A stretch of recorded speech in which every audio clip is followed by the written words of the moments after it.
Yes, I'm spilling the tea on my YouTube strategy. I'm not holding back.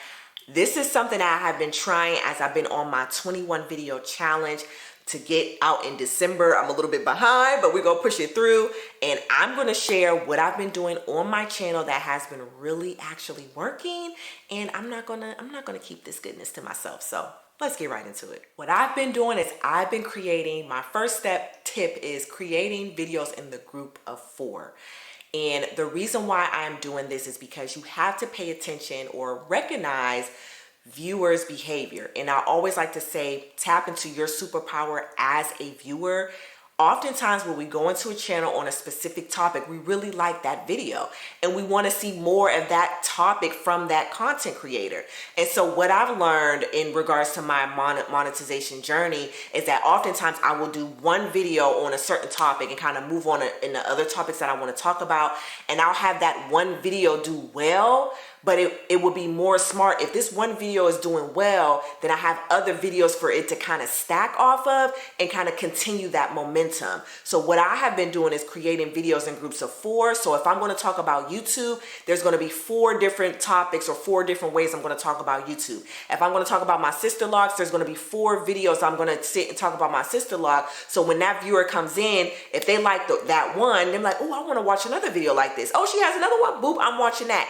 Give them the opportunity to kind of create a bingeable experience, if that's a word. So what I've been testing out is doing videos of 4, and I can see what topics is kind of like the hot commodity and where some that may need a little bit time to cook, let it cook a little bit longer. But doing videos in groups of 4 on the same topic is going to help create some momentum. And when you are doing this, I learned this from Vanessa Lau, and I be forgetting to do this. When you create of those 4 videos, you want to make sure they're stacking off of one another. So when you get to the end, let's say this video, I'm talking about my secret YouTube, strategy to success. And then I'm like, thank you for watching. If you want to learn how to understand your analytics, be sure to check out this video here. So you're already prepping them and letting them know like, hey, I already got something that you may be thinking about. Check out this video next. I don't do that. I need to work on doing that, but that is the point of when you're building those stackable, bingeable videos. You already want to set it up where they're already prepared for the next video that's going to come right after it. You need to focus, spend a decent amount of attention on your YouTube thumbnail and title. And what I have been doing, less is more. I've just been showing y'all this lovely face with a couple of smiles. And with my YouTube title and the title that I put on my thumbnail, they're different. So the title that I put on my thumbnail, I want to try to provoke an emotion. And usually that emotion, my main emotions are inspiration and curiosity. So in my thumbnail, I try to provoke an emotion. And in the back of YouTube, you can actually test it out. Some of my thumbnails, I don't need to have any words on them. And some of them, I may do words. And I try to keep it less than 4 words on there. And I learned this from Virginia Kerr and her YouTube video challenge video that I referenced before. Make sure you check that out. And then my actual title is going to give a little bit more context. So when I'm doing my thumbnail strategy right now is like keeping it simple, no more than 4 words on my actual thumbnail picture to try to provoke the emotion of inspiration or curiosity, and then really kind of expanding on that in the actual title itself. So you want to make sure that you're being attentive to the YouTube thumbnail in the title, because that is your billboard for people to actually want to click and watch your video. And I'm finding that less is more, especially on the thumbnail itself. Now, my scripting strategy. I am not the creator that can just get up here and talk blah, blah, blah, and not get lost and go off on a tangent. I am team talk a lot, and if I don't have some type of structure in front of me, you're gonna be like, girl, what's the point? Get to it. So in my scripting process, I don't write it out word for word, but I hit I'll set my kind of subtitles, kind of like the chapters that you see in the video here. And under each chapter, I'll have like a couple of talking points that'll, trigger my memory or help me, know what I want to kind of elaborate and talk on. So when I am prepping for my 4 videos, when I'm doing my outlines, it's just like, okay, what is the, key points that I want to hit? And then under each key point, there's like 3 or 4 bullet points that I can kind of elaborate and talk about. So when I am scripting, I'm doing that. And then when I actually record, I have been practicing on just adding more of my personality and the power of storytelling.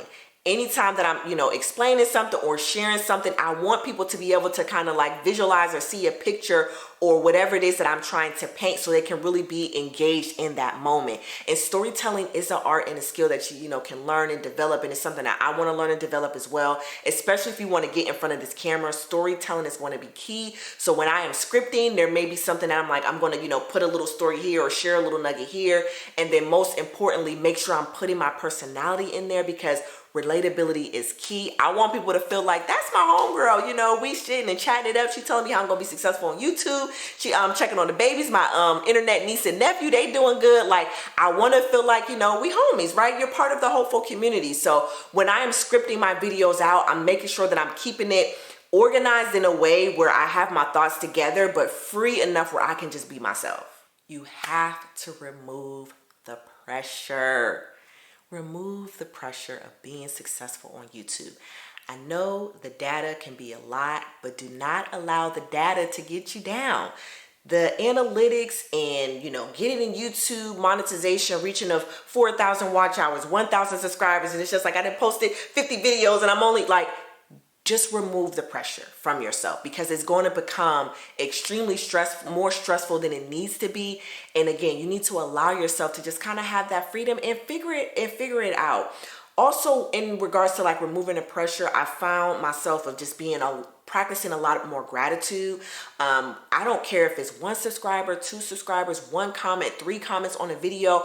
I'm thankful for everybody that comes into my channel, because I remember when I first started and I didn't have any subscribers. It was 0. But when I got my first 5 or my first 10, I'm like, that is an actual person who watched my video, actually thought I had something important and valuable to say, that they want to stick around and hang out with me, or they felt moved enough to leave me a positive, beautiful comment on how, you know, this video was helpful, or how they could relate, or maybe they, you know, cracked a joke in regards to something that I said. Like, these are real people gathering. I'm like, I don't care if I got 50,000 comments or 2 comments. Like, I appreciate every person that comes in here, and that really helps relieve the pressure. Like, I really think about you all, like, if you're actually coming into my space. If I have 3 people comment, that's like me having 3 positive conversations. If I have 10 new subscribers join my table, join my YouTube, that's like 10 people coming and sit at my table and have, you know, kiki with me for a couple of hours or a couple of minutes. Like, these are real people gathering to come into your YouTube community, that each person is valuable. And it's also helping me realize the power in taking action, because my video can be the inspiration for someone to get started, or the inspiration for someone to pay attention more to their money habits or their mental health, or to just feel good throughout the day. That can have a domino effect that's going to help them, you know, help somebody else. And so really looking at the bigger picture, even when you are starting off small, like, you just want to relieve the pressure from yourself. Like, YouTube can be a, you know, stressful place if you allow it to be, especially if you get caught up in the numbers. And the numbers are so vain. Like, they're important, of course, to get into the monetization, but really focus on the impact. When you focus on the impact, the numbers are going to come. Oh, wait, I forgot. Let me give y'all this bonus tip. One of the things that I have been doing that I didn't used to do before in the past is just doing it in 1 take. So if I mess up, if I say a word that doesn't belong, if I say a word that's not even a word, oh well, because that helps you be relatable. That helps you be authentic. That helps you be yourself. Before, in the past, I used to do a clip over and over and over again if I messed up or if I stumbled over my words, and that made the recording process so much longer than it needed to be. So if you mess up or you stutter or you just 1 take, that's it. I hope you found this video helpful. Again, you can be successful here out in these YouTube streets. This is my strategy that I have been using and kind of rinsing and repeating, and some things are working and some things I still need to tweak. Like my thumbnails and YouTube titles is definitely something I haven't mastered just yet, but there's a lot of great information on there. Again, use that golden search bar.